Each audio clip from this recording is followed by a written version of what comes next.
Hey everyone, welcome back to Talking Sense. I'm Ben. Today we're going to be having a look at the Floraïku Discovery set, which is not all of their fragrances, but it's 11 of their collection. I think there's only a couple that aren't in here. I haven't smelled any of these. It's first impression and I'm really excited to get into it, so let's go.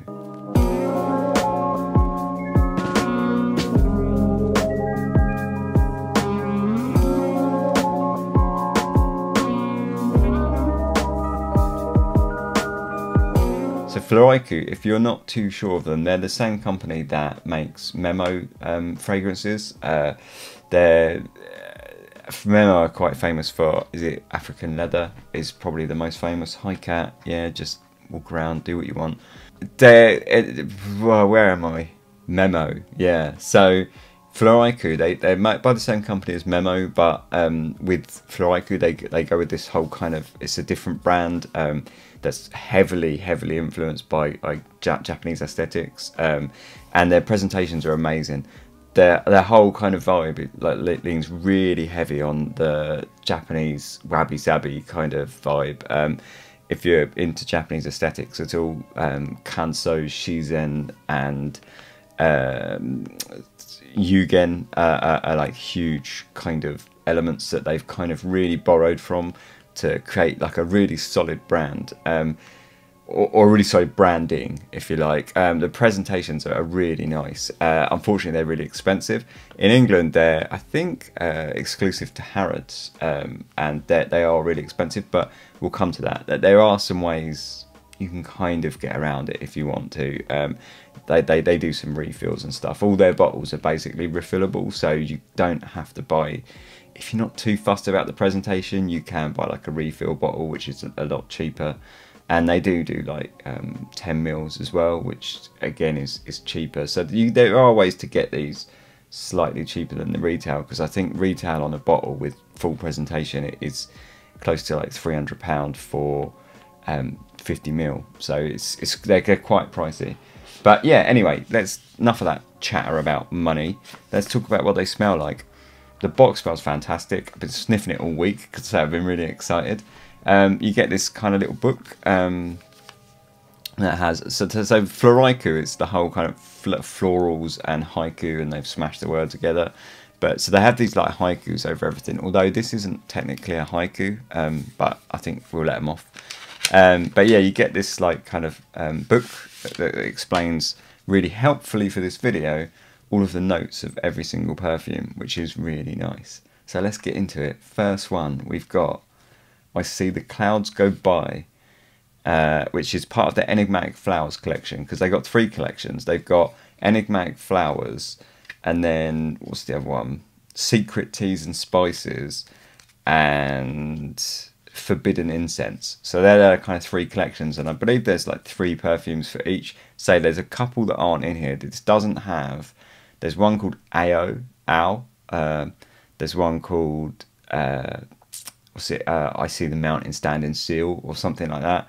And there's another one, Just Roses, which is not in here. So there's 3 that aren't in here. But otherwise, yeah, it has them all. So let's go.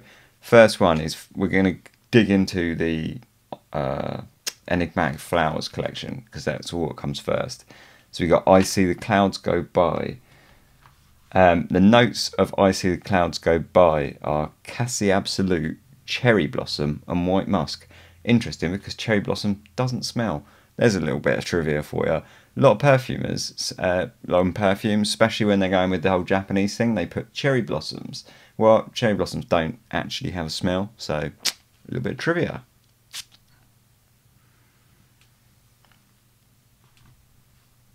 Okay. Quite I'm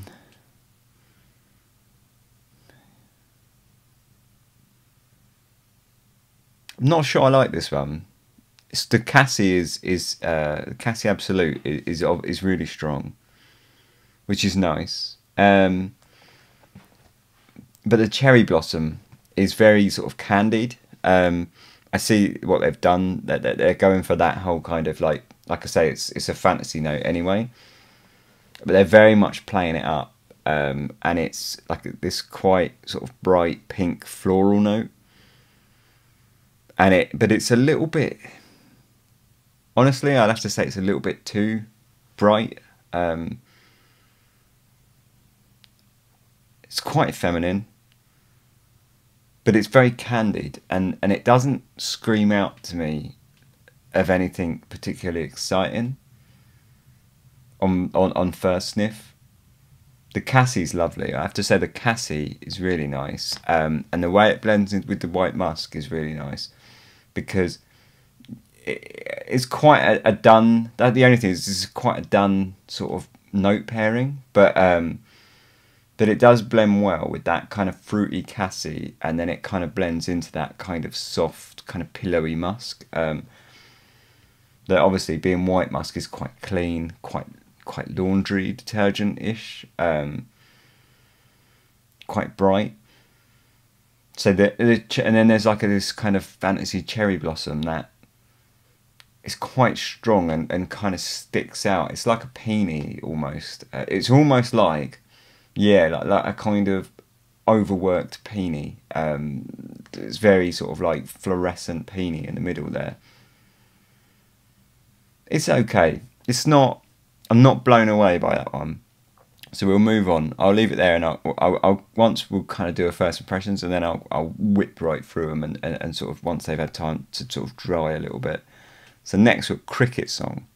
Cricket Song is bergamot oil, magnolia oil, and vetiver oil.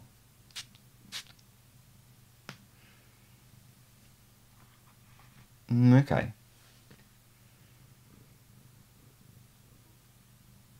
Magnolia's strong.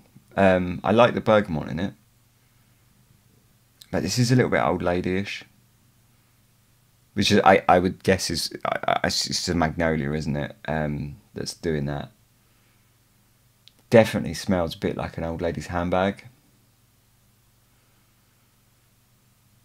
Moving on. That's not nice. Oh, I don't know. It's okay. The bergamot's nice. The bergamot saves it, in my eyes. Not getting much vetiver, to be honest. But the bergamot saves it. Say a little bit more about it. So the bergamot kind of is kind of very fresh and very clean and very natural and nice smelling. But that magnolia in the middle just turns it instantly to like very traditional old lady handbag territory, which we'll come back to it, but not big of that one. So first dream of the year is the next one. Now, first dream of the year is grapefruit oil, orange blossom oil, and iris concrete absolute. Quite like the sound of this one.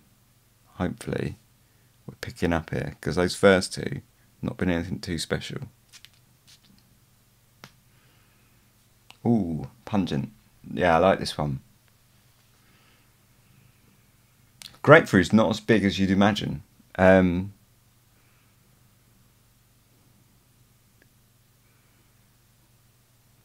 fact, the grapefruit is actually quite almost downplayed. The orange blossom is really nice. I'm not sure I like it as a perfume, but I really like the scent, because you've got almost like a tangerine orange, like it's quite a bright young tangerine sort of orange smell, but they've done really well to marry it with that kind of green sort of herbal vibe to give it a kind of orange blossom sort of feel, I guess, and that works really quite cleverly. It feels a little, makes it feel a bit woody. So you've got that kind of understated grapefruit that blends with the orange, that then kind of gets very green and woody. I quite like that. I'm not going to say it's amazing, but it's interesting, and it's got a little bit of challenge. It's certainly interesting. That's, for me, the most exciting one yet. Quite interesting. Iris concrete absolute. Don't really smell any of that in it, but I do like that. The orange blossom in that's really nice. It's really, really well done orange blossom. Again, it smells a little bit traditional, a little bit. I don't really like saying old lady-ish, but it kind of is. So yeah, that's that one. Now we got the Moon and I. The Moon and I is Mate Absolute or Mate, matcha tea, and cedar oil. Matcha is green tea, but it's like a powdered green tea. It's very bitter in real life, so I'm not sure how it's going to smell.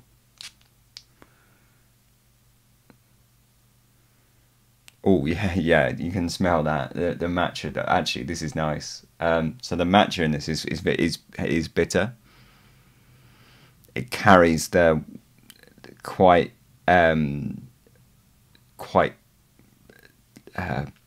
stemmy, sticky, sort of tree branchy kind of feel that matcha has.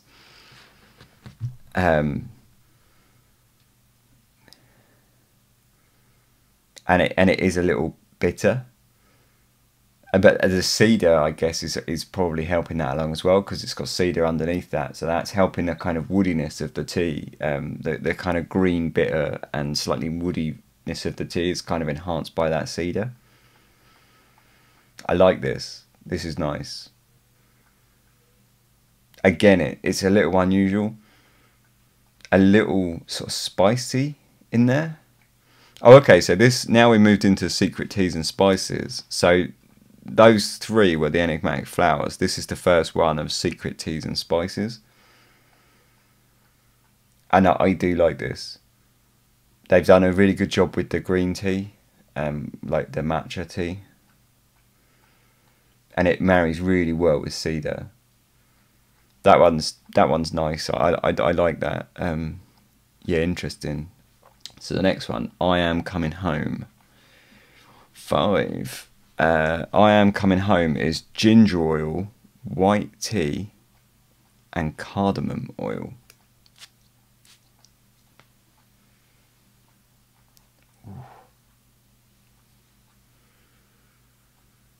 Ginger is good in this. The ginger is really nice in this.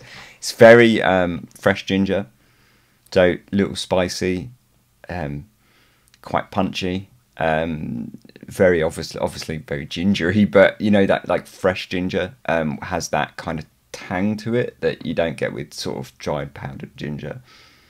It has that sort of, yeah, that kind of juicy fresh tang. The white tea is obviously really soft in comparison. Ginger is quite strong compared to the tea in this one, because that ginger is quite heavy, and that the cardamom obviously plays into that as well. So you've got this kind of spiced ginger and cardamom that has like a sort of fruity, tangy edge to it, and the tea is sort of underneath that. It's getting lost a little bit underneath that, but not in a bad way. It's just understated and really nice. I like this one as well. I like that one a lot, actually. Probably my favourite so far now. So that's 2 for 2 in the tea collection. Next one we got is One Umbrella for 2. One Umbrella for 2 is blackcurrant absolute, genmaicha tea, and cedar oil. That's not sure. Genmaicha. I actually don't know what that is. But I like. Oh, wow! This one's special. Oh, this is special. This is a nice one. Holy shit! This is good. Wow. Wow. There's something almost coconut in this. I'm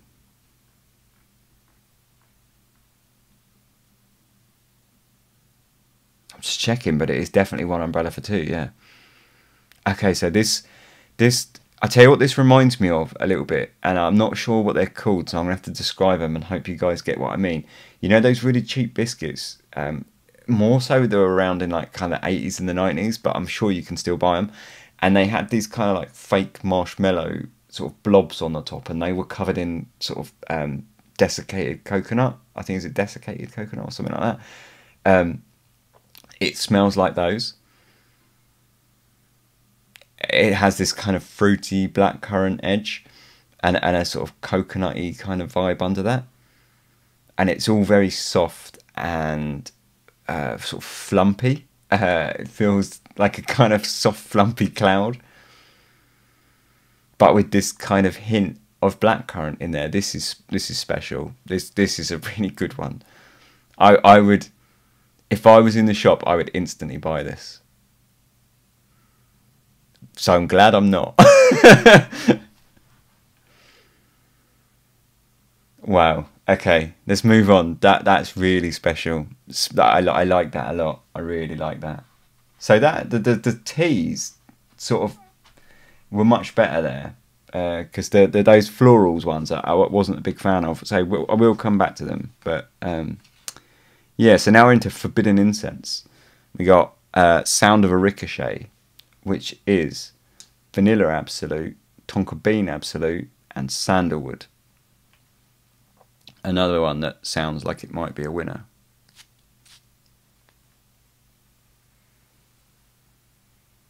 Yeah, it's good.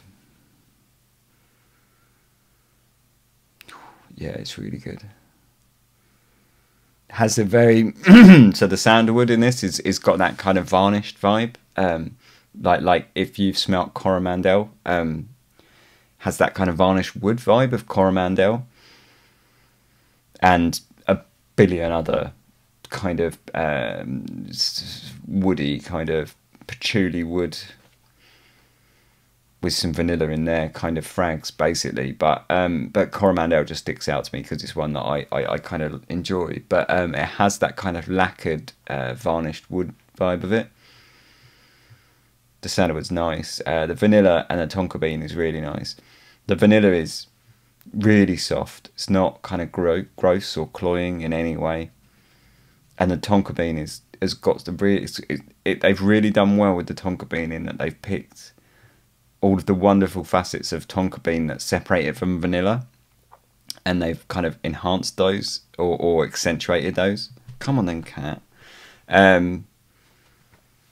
That their kind of slight woodiness and their slight sort of chocolatiness of them, but with that vanilla absolute as well, that it feels very like a white chocolate, which is perhaps why it reminded me a little of Coromandel. It's got that kind of white chocolate vibe going on, with a bit of a kind of sandalwood and patchouli base, which, let's face it, that's essentially Coromandel to a lot of degrees. So it has that vibe, but it's sweeter than that.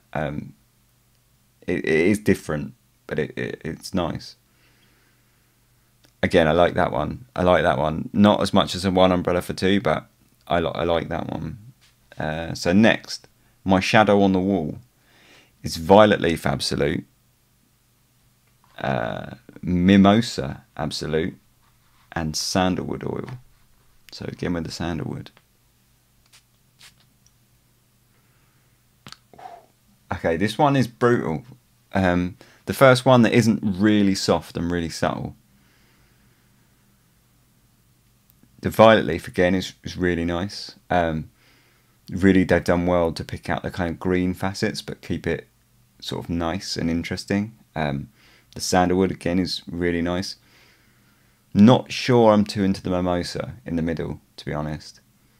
It's really well done. It's very almost photorealistic, but I'm not sure it's my favourite note in the whole world. But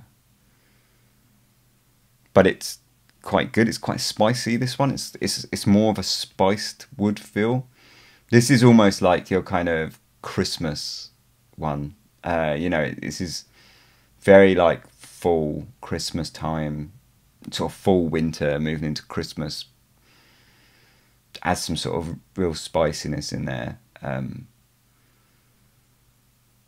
It's nice. I like it. I'm not sure I'm too much of a massive fan of the Mimosa, but I like the wood in there. The way it kind of blends the spiciness into the wood. It reminds me almost of like a hardware store or something like that.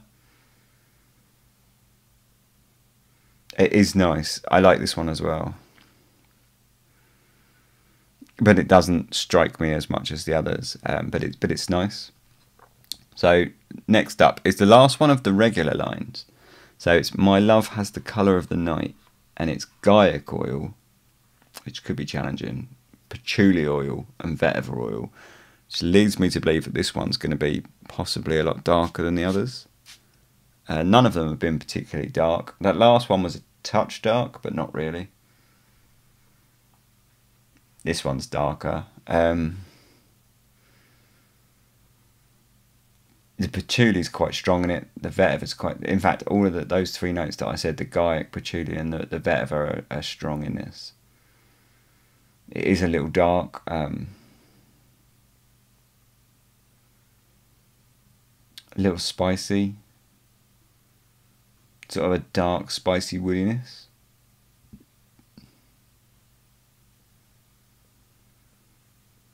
It's nice. The vetiver is that kind of very peppery sort of vetiver. So it has that slight kind of woodiness that sort of borders on a sort of grassiness that a vetiver can have, but it's very very peppery and aromatic woodiness. It's nice. I like this. It's darker than the others, but it's not too dark. It's got some soft, like all of these have got really soft edges. This one should be spiky, but it's not. It feels like it's rounded out with something. Or actually, yeah, I can live with this one. This one's... The vetiver is really nice. It's softly rounded. It's like a spiky, spicy vetiver, but it is rounded edges. It has rounded edges still. Like somehow they've kind of smoothed it out, despite the fact that it smells quite abrasive and spicy.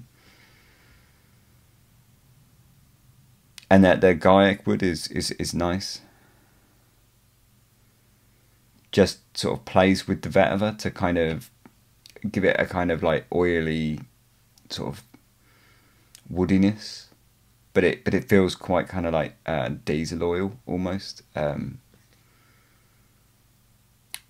It's nice. I like it. I like that one as well. Not as much, but I like that one as well. So the last two that we got, now these are where it gets a bit weird, and they do this thing where, to sell more frags, I guess, they do this thing called shadowing. Okay, so all of these fragrances, they say, are kind of made to be layered with the last two, which are light shadow and dark shadow. And the idea is that these kind of give you either a light kind of vibe or a dark vibe, depending on your mood, and you would kind of layer them. Who's going to spend £500 on 2 frags to layer? Not me. So this one, but they don't feel incomplete, which I was a bit concerned of with this idea. I wondered if they might feel incomplete, but none of them do. So yeah, you could wear them by themselves, obviously. So yeah, this one anyway is light shadow, and it's called Sleeping on the Roof, and it's Lily of the Valley, orange blossom oil, and amber musk. So yeah, light shadow. Okay. Laundry, very laundry detergent, very clean. That's that white musk again. The orange blossom oil again, really nice. The lily is just making it very sparkly, and yeah, I get it. The light shadow, I get that. I'm not sure. Okay, they yeah, layering them would work or whatever, I guess, but I'm not sure you really need to. This is very nice, but it's very laundry. I wouldn't really layer that much, I don't think. I would rarely use this. If they gave, like, if I was like to have infinite money and I just bought the whole collection, for example, I would very rarely layer this with anything. Again, it's got a slight old lady vibe. Perhaps it's coming from that white musk. It's very sort of bright and sparkly and clean and laundry detergent. I wouldn't really be bothered. This one, Between Two Trees, is the dark shadow. So this is grapefruit oil, Mate Absolute, and vetiver oil. So it's just the dark shadow apparently. Which none of these fragrances have been especially dark. The last one, what was that one? The My Love Has the Colour of the Night. That was a little darker. This is nice. This is really nice. I wouldn't, again, I don't really feel like I would want to layer this with anything. You need a taste to layer this one. You would need to, but to clarify what I mean, like you would need. These are not mindless sort of layering. If you were going to do that, because some of these are not going to go work with this. This is quite. It's a little bit testy. This one. I don't think much. You know, you'd have to be careful. But yeah, to sort of explain it, the grapefruit oil is very strong. I'm not sure what Mate Absolute is. And vetiver. The vetiver is not so strong in this. Doesn't feel very sort of spicy. It has a very slight darkness to it, but saying dark shadow, I would still say that the My Love Has the Colour of the Night is darker than this one. I'm not too fussed about that, to be honest. Those last two, the shadowing things, are kind of nonsense. I'm not too fussed about either of those. They don't strike me as much of interest.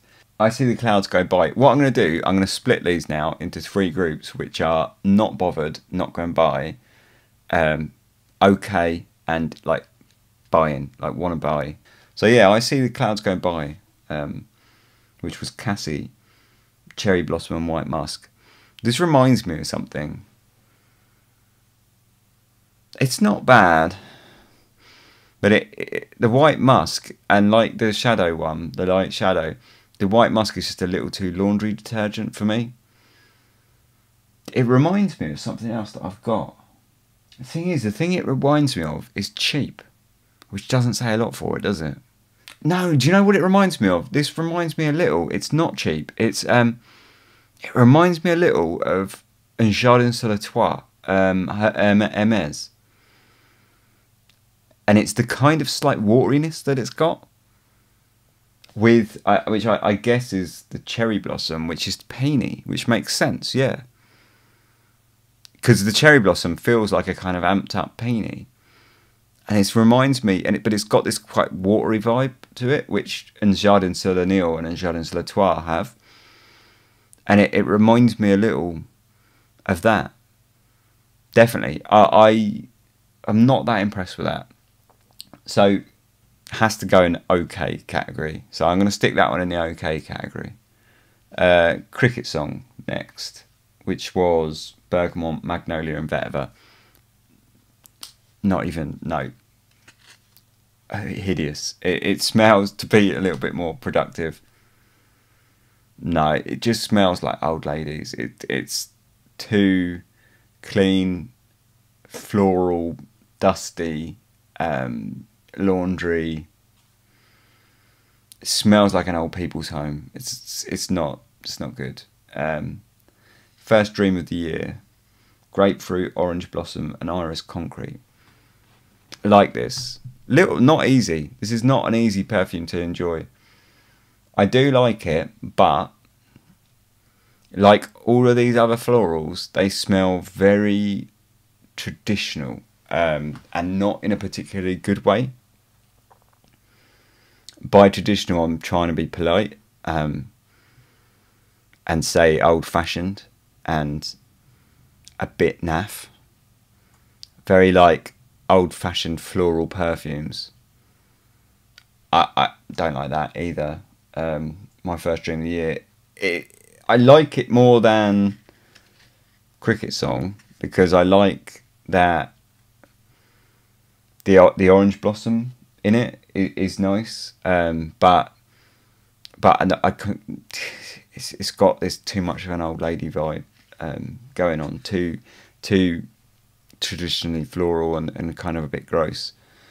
So next one, we're into the Secret Season spices, the Moon and I, which is that mate or mate absolute, matcha tea and cedar oil. I like this, but it doesn't feel. It's very sheer, and in fact, I would be concerned about longevity. But it's nice. It's really nice. The tea is done really well. The green tea is done really well in this. That matcha tea is done really well in this. Sorry, it's just my cat. Yeah, I do like that. I'm gonna put that in the OK collection. OK collection, OK section. I'm Coming Home, which is ginger oil, white tea, and cardamom. I like that. I like that a lot.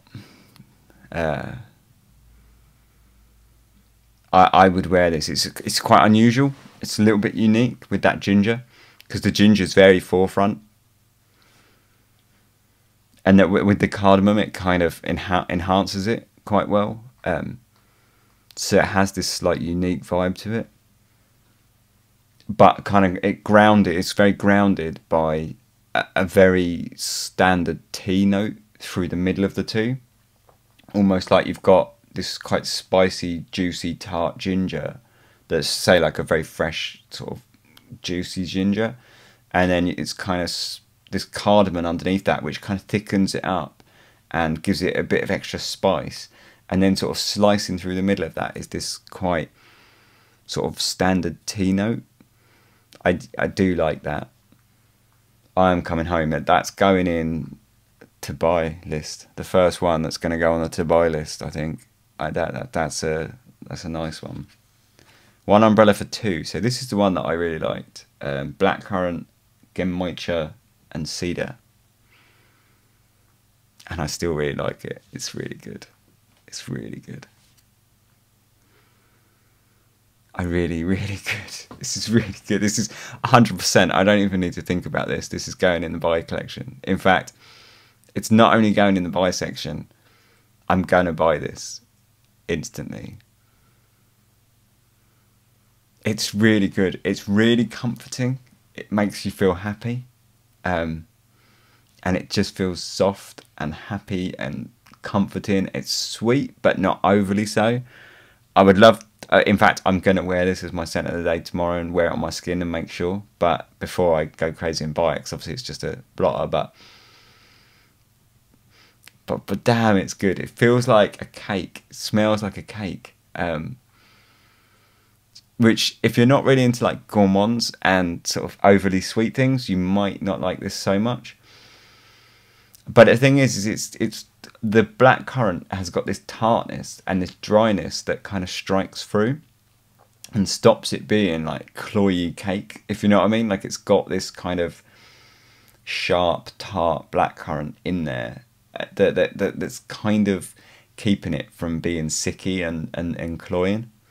It's really good. I'm putting that in the buy list instantly. I mean, I just can't help smile. Like this, that is really nice. Really nice. It's the sound of a Ricochet. First of the Forbidden Incense. It's vanilla, tonka, and sandalwood. I remember liking this one, and I still like it, but it's going in the middle because it's got a bit of a plasticky vibe that I'm not jiving with. And I find this with Coromandel actually. It has that slight lacquered plasticky vibe to the wood, to the sandalwood. I'm putting that in the middle because it's nice, but the sandalwood has just a slight synthetic plasticness, which I don't like. And I say I get exactly the same with Coromandel, and it's exactly the reason I sold my bottle. It's got Coromandel. My shadow on the wall, violet leaf, mimosa, and sandalwood. Good one, another good one. But this smells a little bit. I know I like this. I do like this.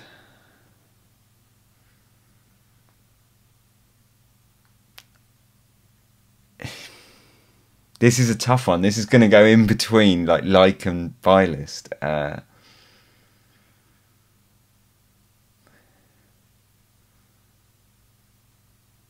It's really good, but it has to go kind of... No, I've got to make a decision. I can't put it in between. I can't sit on the fence. I'm going to put it in okay, and the reason I'm going to do that is because it has a very slight dusty kind of, like that old kind of traditional dustiness to it that some of the florals have, which I'm not sure which. Violet is possibly the violet leaf. In fact, I would say it's definitely the violet leaf, giving it this kind of powdery, yeah, sort of powdery dustiness that I'm not too fond of. I don't mind powdery and dusty really, but in these fragrances, it seems like with Floraiku, it seems like they go floral, powdery dustiness in a big way, sort of very traditional and old-fashioned, and I'm not sure I can get with that. My Love Has the Colour of the Night, which is a slightly darker one, with Gaiac, Patchouli and Vetiver, and I still like it.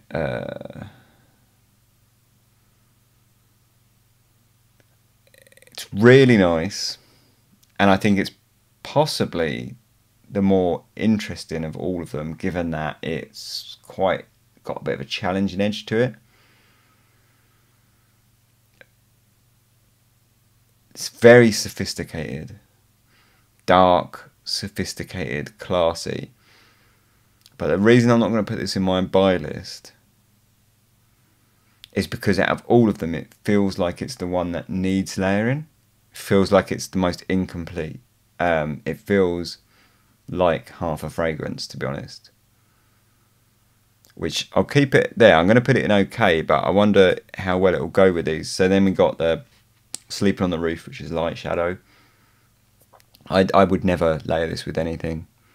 It's basically, if you want to add some of that kind of powdery, dusty, floral, old-fashioned, old lady smell to any of these fragrances, just use this one.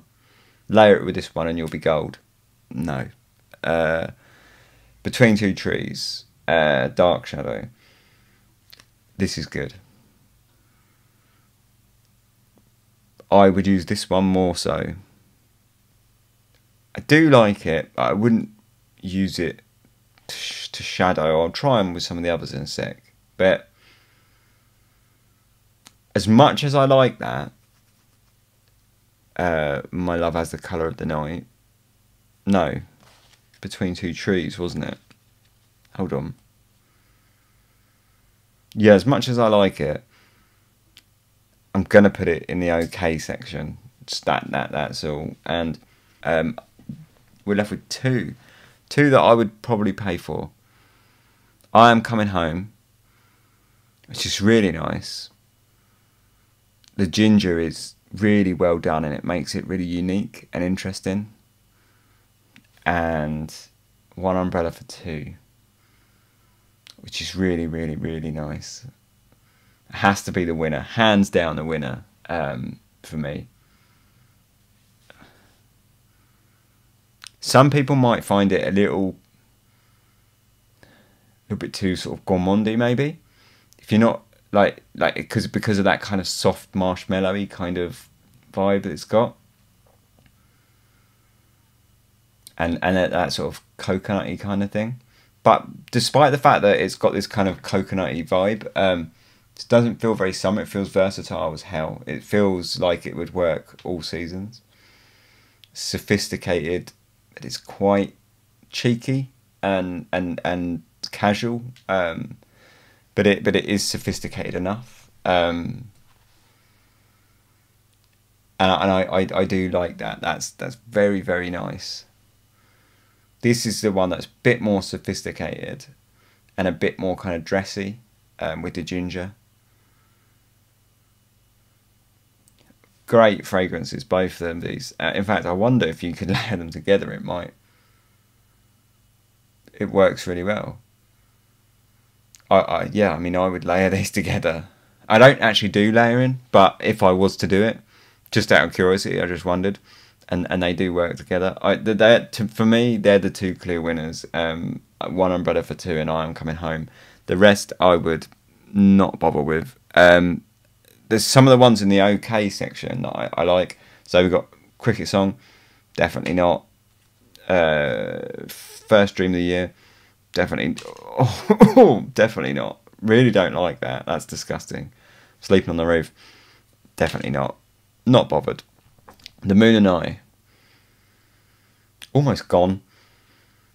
So I don't know what that's all about. I See the Clouds Go By. Nice. Not that fussed. Sound of a Ricochet.